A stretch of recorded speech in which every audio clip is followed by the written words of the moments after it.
আসসালামু আলাইকুম।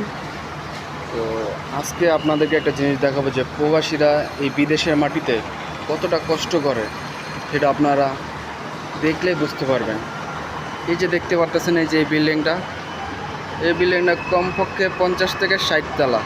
দেখুন কি রিক্সে কাম করতে আছে, রশি দিয়ে ঝুলে ঝুলে কাম করতেছে। দেখুন এই বিল্ডিংটা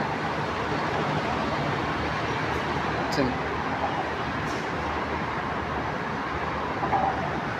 এই যে একটা বিল্ডিং, এটাও প্রায় 70-80 তলা হইব।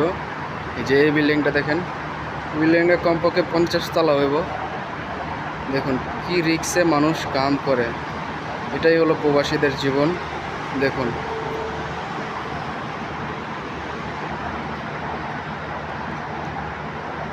দেখতে পারতেছেন, এটা হলো দুবাই বিজনেস বাই। আমার ওই যে ওই পাশেই দেখা যাইতেছে ওই যে বুর্জ খলিফা, অল্প একটু দেখা যাইতেছে উপরের সাইড, দেখতেই পারতেছেন।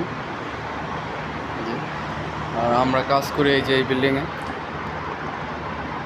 আমাদের কাজ হলো যে সুইমিং পুলের কাজ, আমরা এটাই করি কাজ। দোয়া করি আল্লাহ সকল প্রবাসীকেই সুস্থ রাখুক, ভালো রাখুক। সকলে আমাদের জন্য দোয়া করবেন, আমাদের মতো প্রবাসীদের জন্য যারা এরকম রিস্কের কাজ করে, সকলেই তাদের জন্য দোয়া করবেন। সকলে ভালো থাকবেন, সুস্থ থাকবেন। আসসালামু আলাইকুম, আল্লাহ হাফিজ।